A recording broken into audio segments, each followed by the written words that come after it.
you very much. A great day to you. It's a privilege of mine to be here and to share with you something that interests all of us. It's relationships. It's as if we are born, we are created for relationships. So, although we struggle with it so much, we all look forward to having relationships.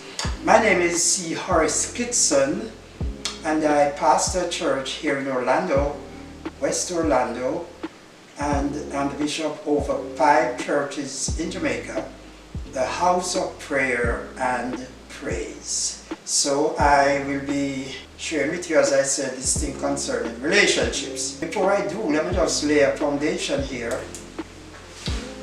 There are 3 entities that are very, very important to us. And when you think about the Bible, is the Bible really true? I have a book that the title is the Bible Really True? And what happens is that the Bible speaks about Israel, the nation of Israel. It speaks about the church, and it speaks a lot about relationships. And this planetary prince, as we call him, Satan, Lucifer, the adversary, he wants to prove to us that whatever God says is true, it is really a lie. So God says the seed of Israel will remain a nation forever. And this planetary prince, Satan, he has made an all-out effort to destroy the people, the nation of Israel. He has not been successful because God said they would endure forever. Then Jesus built the church, and Jesus said the gates of hell would not prevail against the church. So the adversary, he has made an all-out attempt to destroy the church. The church has survived, and the church will continue until Jesus comes back. The third entity I would like to mention is marriage. The only thing that God could use to represent Christ and the church was a man and his wife. That's the only thing on earth that could give the picture, that could be used as a metaphor to illustrate the love that Christ has for the church, is the relationship between a man and a woman. So now Satan's focus is not primarily on Israel or the church, but it is primarily against marriage. And he is making an all-out attempt to, 1, dishonor marriage, 2, he wants to literally give people the belief that marriage doesn't work. So the divorce rate is very high, and people are wondering if they should really get married. And also the adversary in dishonoring marriage, we now have gay marriage, we have people who don't even bother with marriage anymore. But this was made, we were all made for relationships, and the marriage relationship is the best arena for us to express our sexuality. So therefore the adversary has made an all-out attempt to do away with marriages, but he has not succeeded. And he's, like I say, trying his best to dishonor marriage. So when we talk about marriage, we're talking about a man and his wife. And this is very important for us to see. The word says marriage is honorable. It's an honorable estate, and the bed is undefiled. So what we see is that God has blessed this thing called marriage. Way back in Genesis, Adam said, for this cause, the cause that a man, you have male and female, for this cause shall a man leave father and mother and shall cleave to his wife. So the father is the glory of the children. So the man is now going to leave his glory, his father, and he's going to cleave to his wife. And the wife then becomes the glory of the man. Wow. So can you imagine a man being in a relationship and the woman doesn't want to be his glory? Can you picture that? She wants to be her own glory. She doesn't want to be the glory of the man. So that relationship is doomed to fail. So marriage then is the picture that God wants us to get concerning Christ and the church. So why is this thing so difficult? Why are we having so many problems in marriages? And I'm going to share something with you. It's from, as a matter of fact, the word says, death and life are in the power of the tongue. A lot of people know that. That's Proverbs 18 and verse 21. Death and life are in the power of the tongue, and they that love it, they that love to use the tongue, shall eat the fruit thereof. I've heard some studies say that women talk more than men, and a guy uses up most of his words at work, and then when he comes home, he doesn't have much to say. And when the wife comes home, she has lots of words that she didn't use up. So the wife is talking, and the guy and the guy is not talking. So men are from Mars and women are from Venus. And at Venus, the ladies would listen to one another. They would get all the details. So one day these women from Venus met these men from Mars, and they want to tell them what happened. And the woman wants to give all the details to the man. But the men, when we're at Mars, we just go to the bottom line. Bang, bang, bang, we're at the bottom line. But the women want to give us all the ins and outs of what happened. So that has caused a big problem. So then, I learned this from, I think it was Gary Smalley. If you want to see your relationship be transformed, literally, when the lady's talking to you, just say to her, darling, tell me more. One guy said that to his wife, and his wife said, huh? Are you saying you're ready to listen? Oh yes. So then, death and life are in the power of the tongue, and they that love it shall eat the fruit thereof. And then the next verse says, he that finds a wife finds a good thing and obtains favor of the Lord. So then, this is what that means. It means then that if your wife, or I'm keeping it in as wife, if your wife does not respect you to where she will say, and let me just add this in right away. We hear on the television every time the guy says, I love you, darling. What does the woman say back to the man? I love you too. And people just do that everywhere. And they think that, they are using the right love language.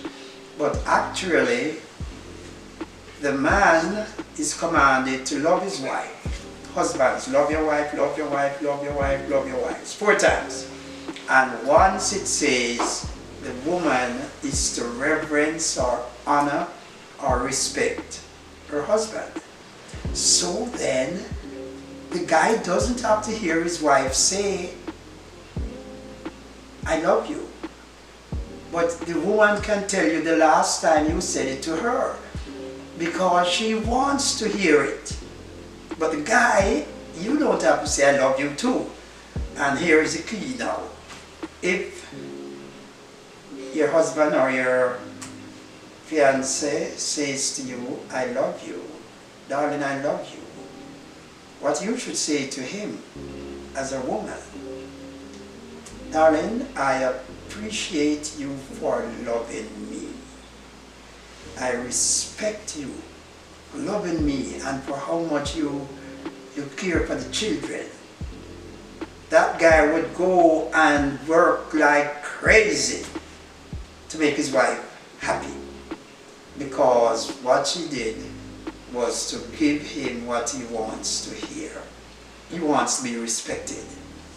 Just that alone would ignite every relationship. It would literally change the whole marriage experience, because the woman now, she can literally bring God's favor on the man, and she's going to use her tongue to do it. So the guy is dying, he's dying to hear his lady say to him, darling, I respect you for loving me. So I want everybody to bear that in mind. We are literally changing relationships by just using one of God's laws. I like to tell the story. I teach people to swim, you know, when we're having growth groups, and I say, come to the pool and I'll teach you to swim in 15 minutes. 3 steps. 1, 2, 3. And the people swim across the pool. They can't believe it. We went to this lady's workplace and she has a pool. She's in her 60s. And she said, I've been trying to swim all my life. And she came to our swimming class. 3 steps. 1, 2, 3. Bam. She didn't know the water wants to keep her up. Can you imagine that? So you just need some basic things about the water. And similarly, marriage is really easy. It is easy. There are 3 steps, 3 rules. Number 1, the man is to love his wife. Number 2, the wife is to respect her husband. And the 3rd rule is no wisecracks. That means, guys, we tease one another. I want you to know that in marriage, when you think you are teasing your wife, it's because you don't know she is actually hurting. So be careful, no wisecrack, especially in public. Oh, yeah, you know, guys like to wisecrack. And with these simple rules, your marriage can be such a pleasant experience. And this is how you know if your marriage is working. Ask yourself, if you should get married again, who would you marry to? Would you marry the same person? Most people say, nah. Because they're not really enjoying it. We have been married for 44 years. And we ask ourselves, now we answer the question, we would get married 2 years earlier. Okay?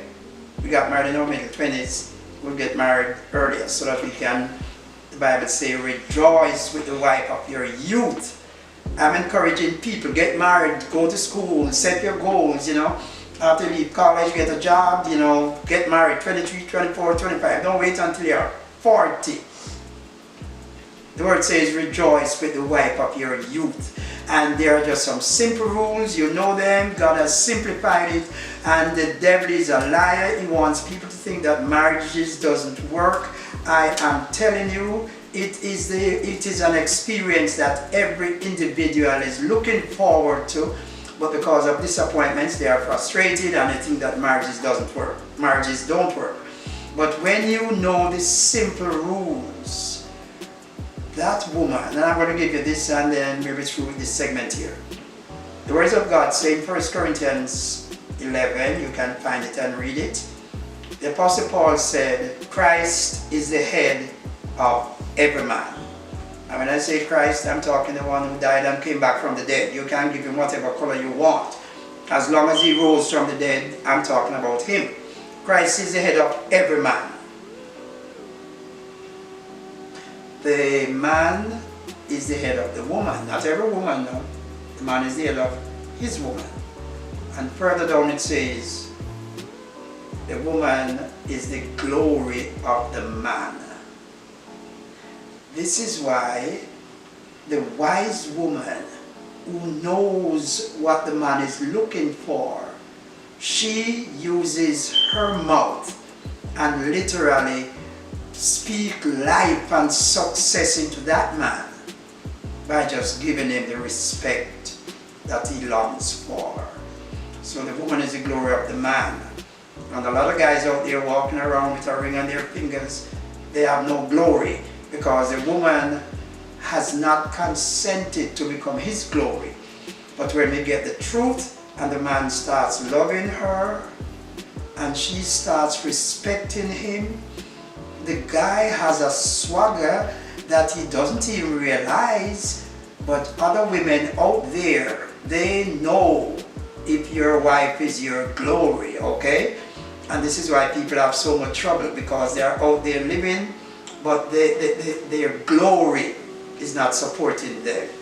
And this is why people leave the marriage and go search for it somewhere else.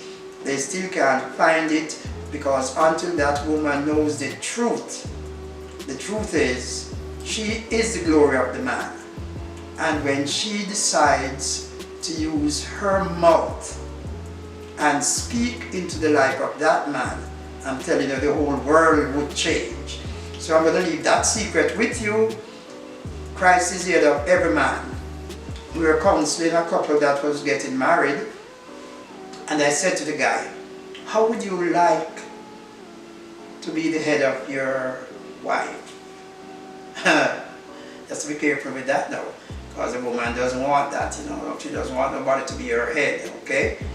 But when this man submits his life to Christ, his head, now that man will have the wisdom of the Spirit as to how to dwell with his wife. And that wife will be happy to become the glory of the man.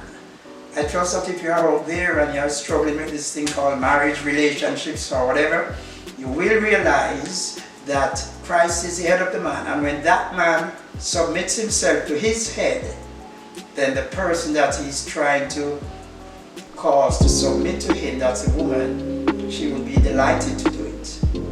And then that man would have literally the glory, because the wife becomes the glory of the man, she becomes the crown of the man.